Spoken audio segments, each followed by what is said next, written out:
is up, YouTube? It's RSMario here, bringing you another Legend of Zelda Wii U speculation video.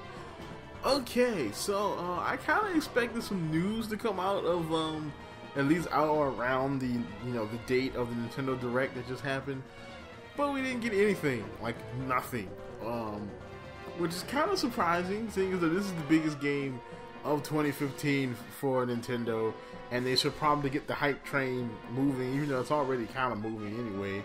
But the official hype train should start moving any time now, with information and things coming out for the Legend of Zelda Wii U. But they didn't. Rumor has it that there might actually be a Nintendo Direct dedicated to Zelda coming out sometime soon.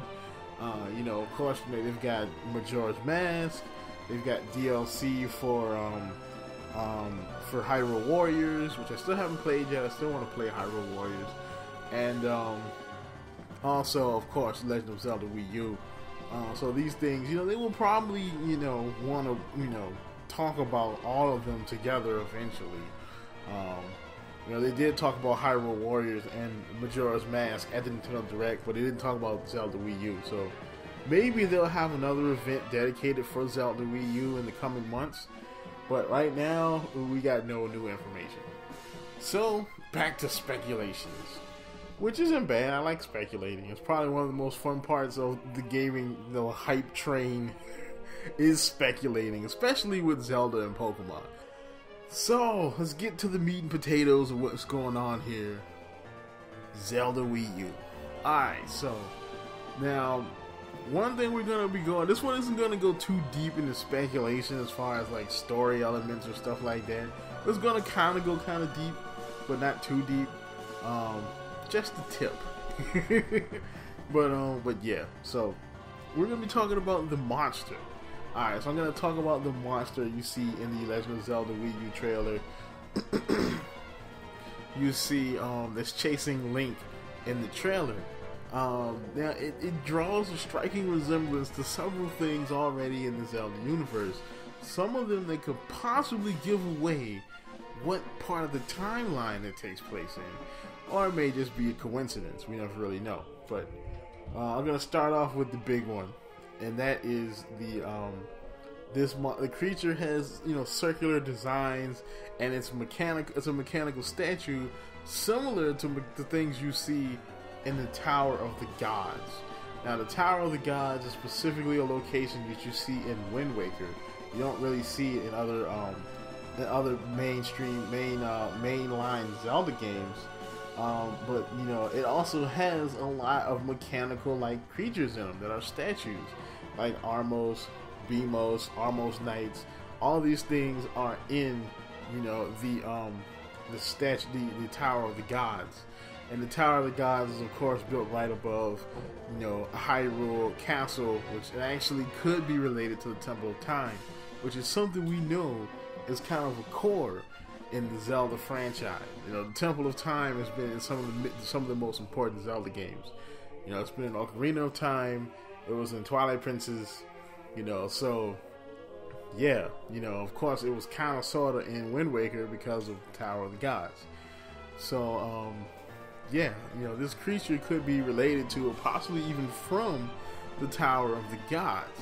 Now, if you look at if you look at Link's arrow, or the big super arrow he uses right before or he's getting ready to use right before they cut the trailer, you see it actually has similar markings and a similar energy glow color to the creature.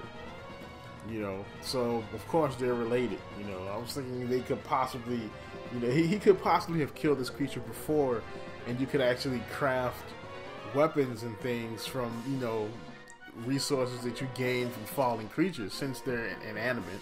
Also, if you look around, the area that Link's running in with Epona, running from the creature, you see they also bear similar swirly markings, circular markings to the creature.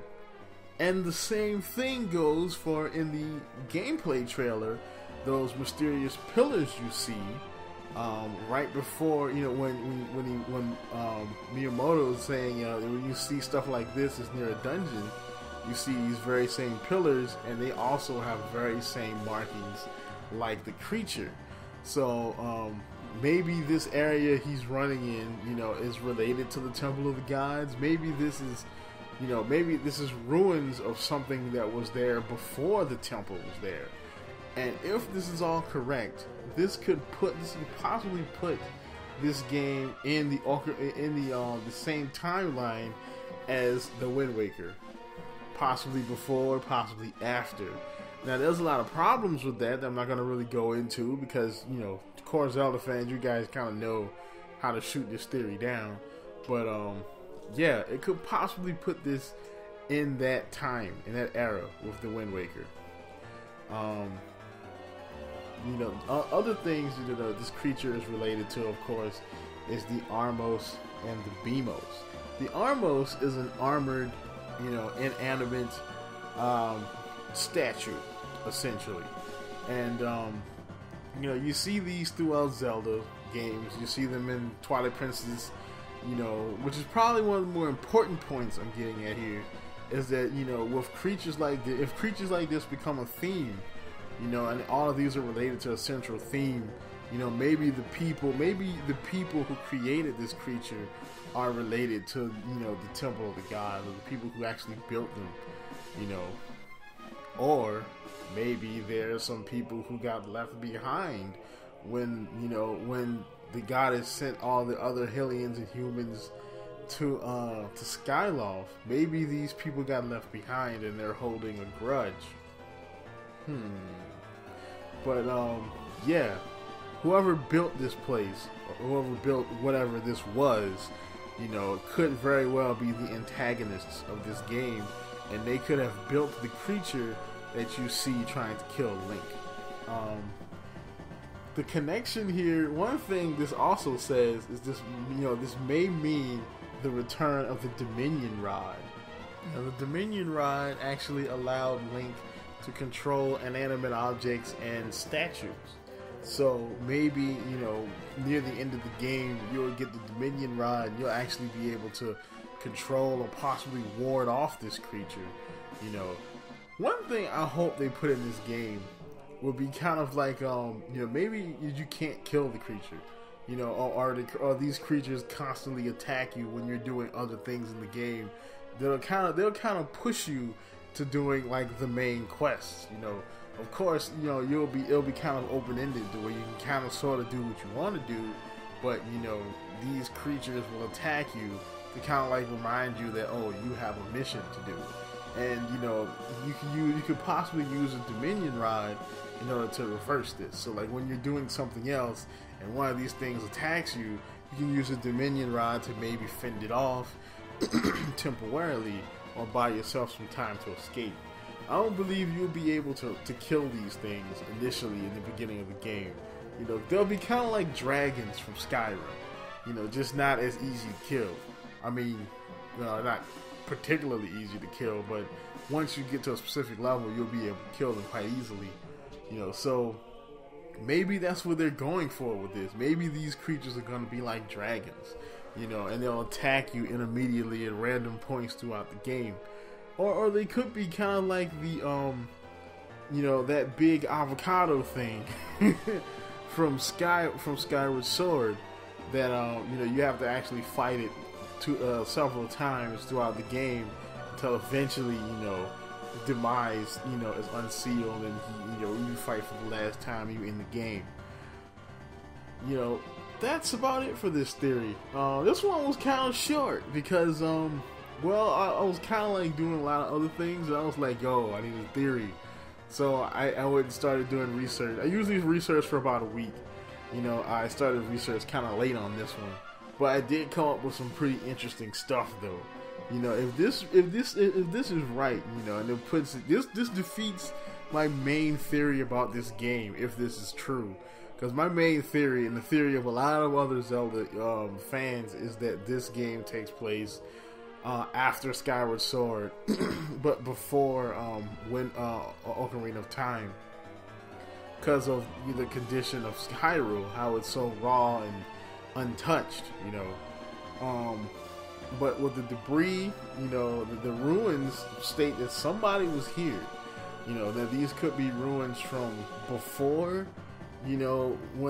before when Demise attacked and before everybody left, or, you know, while everybody was gone, maybe another race actually built up, you know, built up the area, and now they're kind of pissed that the humans are back. I mean, that the Hylians are back.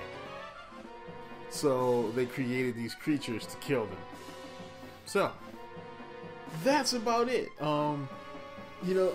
Sorry this is kind of late, you know, but I'm gonna try to break away from having a schedule. I mean, these videos will still come out on the weekend, but I don't know, it's good. That's about it. So like, comment, subscribe, and as always, keep it real.